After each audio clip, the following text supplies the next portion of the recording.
Peace. Welcome to The Breakdown. I'm your host, Clarity. Now, zodiac signs, they're everywhere, right? In movies, TV, online, and even walking down the street. Some people represent hard for theirs. Shout out to Libras, I got my scale. Whether it's with jewelry, tattoos, whatever else they could think of, really. Now, some of these people take it really personally, too, if you guess the wrong sign. I ain't no damn Sagittarius. Do I look like a Capricorn to you? Yeah. But with all that being said, what exactly is Greek astrology anyway? And what are these signs really based on? And what are the African origins of this idea? You know we're gonna get into that and more right now on The Breakdown. The Breakdown. Tell me what's your sign.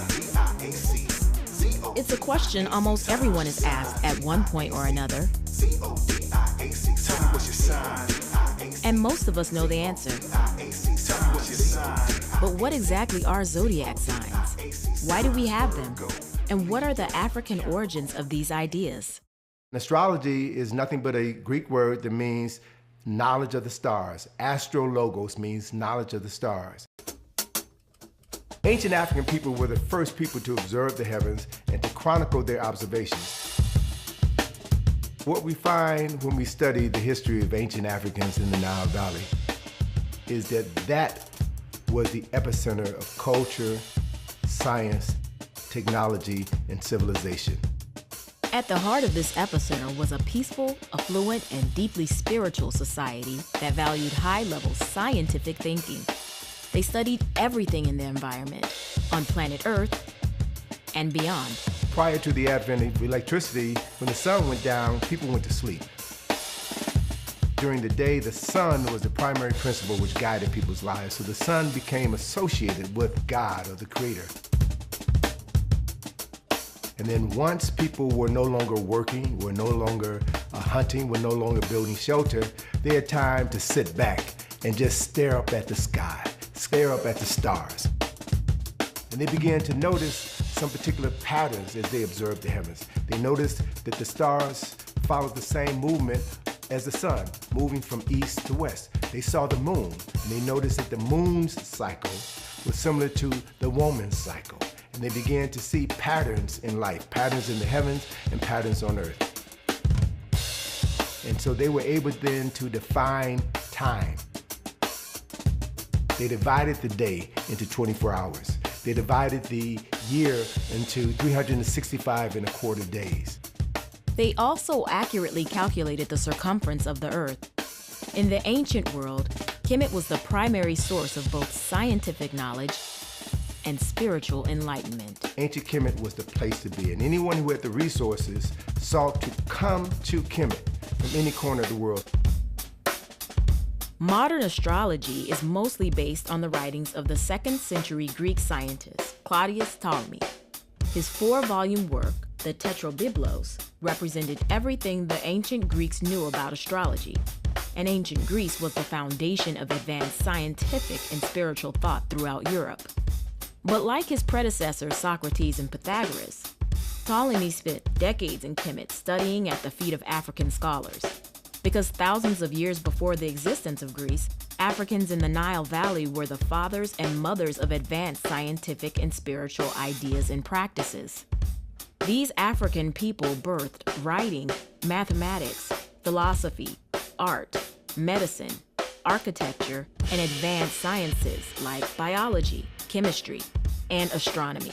So the Greeks came, the Romans came, the Hebrews came, and many of these groups came without knowledge of science, philosophy, or religion, but based on their interactions with the indigenous African scientists and priests and priestesses, they then left the Nile Valley with a foundation upon which they could create their way through the world. Most visitors to Kemet were humble, students grateful to be taught by the masters and return to their homelands to share what they had learned. But others, like the Greek general Alexander of Macedon, were not satisfied with merely receiving knowledge from Kemet. Instead, they wanted to control the entire African civilization. So after more than 3,000 years of relative peace and prosperity, Kemet was invaded and overtaken by Greece. They renamed it Egypt. and thousands of years of African knowledge was taken under European control. The Greeks became the inheritors of the science, of the architecture, of the art, of the astronomy. So when we think of astrology, when we think of people's astrological signs, that is rooted in some real science. And with the Greeks' limited understanding of the African high science, they then tried to decipher it as best they could. So this high African astronomical science became, to the Greeks, astrology. All the Greeks did was copy what they saw in Africa. The Greeks also said that all of the gods and goddesses of Greece had to return to Ethiopia once a year to renew their powers, lest they become mortal. So once you have this historical framework, you can then go back and look at the Greek gods and break them down to their African original prototypes. Astrology is to astronomy what religion is to spirituality.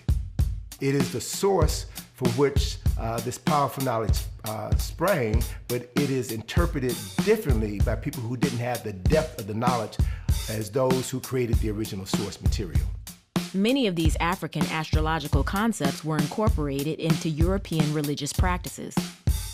African spirituality and imagery was so highly revered in Greece that in many cases, even the original African names of deities were barely changed. African personalities of Asar, Aset, and Heru were studied by the Greeks, and they became known as Osiris, they became known as Isis, they became known as Horus.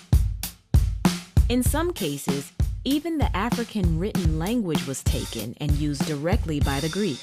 For example, the zodiac symbol for Greek water-carrying god Aquarius is the exact same unchanged symbol for water as written in the ancient African language called Medu Neter, or what the Greeks called hieroglyphics. With their limited understanding, they tried as best they could to delve into the minds of these ancient Africans.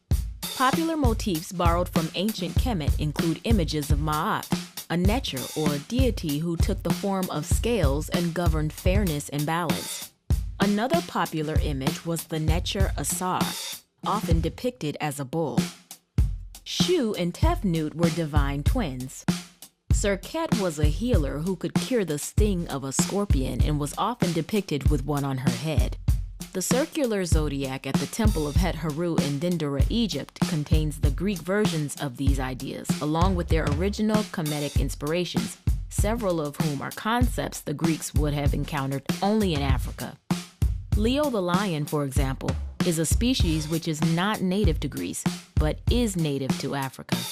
On the outer part of that zodiac in the ceiling of the Temple of Het Heru, there you have the zodiac symbols that we're most familiar with. Those are the Greek, but on the outer part, you have the Kemetic zodiac. And those are the ones that, unfortunately, many of us don't know. And you'll see the circular zodiac, but there are 6 of the zodiacs throughout this temple, so that lets us know that it had a great connection with the early astrophysicists who were actually mapping out the stars. After all, the temple does go back to the Shemsu Heru. They laid out the whole Giza Plateau based off of their observation of the cosmos. We see the zodiac as well. See Scorpio, so see the Centaur, Sagittarius. These are the Greek signs. These are not the Kemetic signs. Because why is it Greek now? Because they usurped it. So how does the person of African descent approach the Greek zodiac differently once they learn the Greek ideas came from African people in the first place? We can now stand on the knowledge of our ancestors, which is what we're doing right now by reclaiming the knowledge of the Nile Valley and associating the Nile Valley with Africa. It is the oldest presence of science, history, culture, knowledge, and philosophy of any people on the planet. That is our African heritage. That is our legacy. We are connected to over 10,000 generations of African greatness. That knowledge resides in you. Mm-hmm. People of African descent have the longest, richest history of any group of people on planet Earth. By studying our own history, we can find out many of these answers about ourselves that we've been searching for. And we can also recognize our ancestors' work when we see it. But that's it for now. I'm Clarity, and I'll see you next time on The Breakdown.